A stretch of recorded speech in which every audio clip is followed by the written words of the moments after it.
Hello, brothers and sisters. Welcome back to our study of life under the sun, where today we will finish chapter 9.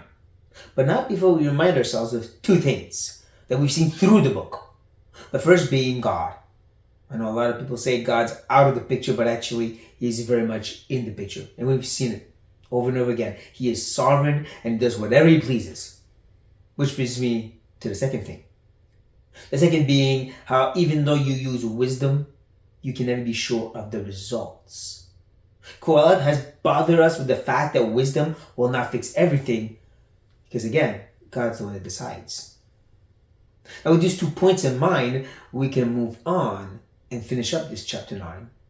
As Kohelet continues and says, "Again I saw that under the sun the race is not to the swift, nor the battle to the strong, no bread to the wise, no riches to the intelligent, no favor to those with knowledge.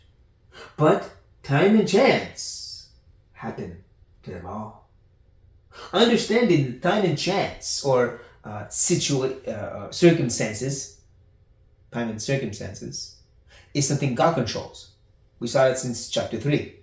He's in control of time and circumstances. He does whatever He pleases. That's why He can say that it's not always about how quick you are or how strong you are. God decides. So even though He is bothering us by attacking traditional wisdom, that the wise, the intelligent, won't always be the one with the bread and the riches.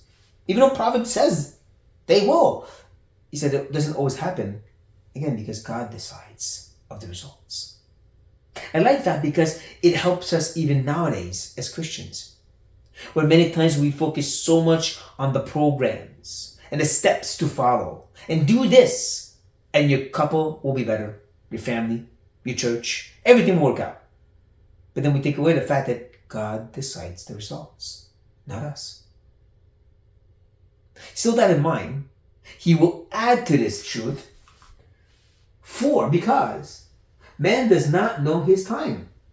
Like fish that are taken in an evil net, and like birds that are caught in a snare, so the children of man are snared at an evil time when it suddenly falls upon them. Remember, the evil is the one of death. We've seen that before. This thing you can't control. I mean, we know He's talking about fish and birds being caught to be killed and eaten. That's the point. Man cannot control the day of his death. He said that multiple times. So not only you can't control that, you can't control the results of your efforts to live in wisdom. This is the foundation for our section. It's from here that He will start teaching us. We keep that in mind. Because then He's going to add this. "I've also seen this example of wisdom under the sun, and it seemed great to me." In other words, I want to tell you a little story. That's what he means by an example. A little parable. To show you how great wisdom can be. Okay, let's see that. There was a little city with a few men in it, and a great king came against it and besieged it, building great siege works against it. I can almost see the Hollywood film, right? A great army with an amazing king, horses and chariots, or in more modern ways, tanks and planes, against a teeny tiny little city. Few people with machine guns, and that's it. Yeah, they're going to lose, right? They're going to be massacred. Not so fast. But there was found in it a poor wise man, and he by his wisdom delivered the city. Yet no one remembered that poor man. Don't miss that. Don't miss how Kohelet twice now describes this man as poor. Not as wise, just at least poor. Something that is looked upon negatively, looked down upon. Back then, like right now, a poor person is not somebody you would look up to. You would necessarily listen to. I will not go get counsel about life from somebody in the streets. That's important. He's showing us that, reminding us that. Even though this poor man was wise and his wisdom has delivered the city. It proved itself, still people don't remember him. Which again is so shocking and frustrating. What do you mean? We lift up heroes. I mean, go back to the movie example I gave, where the hero defeats the great villain and his multiple army. We'll celebrate him, right? With songs. We'll build a statue to him. We'll never forget that guy. Claude says, yeah, because he's poor. But keep that in mind. Because now he's going to teach us from this parable. He's going to apply it. He's going to say this. But I say that wisdom is better than might. Though the poor man's wisdom is despised and his words are not heard. Well, it's been traditional again. Wisdom is better. This time, better than might. But there's a problem though. If the person's poor, doesn't look good, his appearance makes us look away, we'll despise what he has to say. We'll forget it. Even though it was proven to succeed, we just saw it in the story. Because of what he looks like, his appearance will completely abandon the notion that wisdom is better. Keep that in mind. Because he's going to build more on that now. He's going to build more on this notion of how we treat the appearance, and yet how wisdom is still always the answer. He's going to say this. The words of the wise heard in quiet are better than the shouting of a ruler among fools. Again, better than to listen to these wise words than what? Than this ruler. This person who's domineering and ruling over, like that king from the story. But fools. Remember, fools are those who deny God exists. They live as if he doesn't matter. And he's ruling over them, so he's also a fool.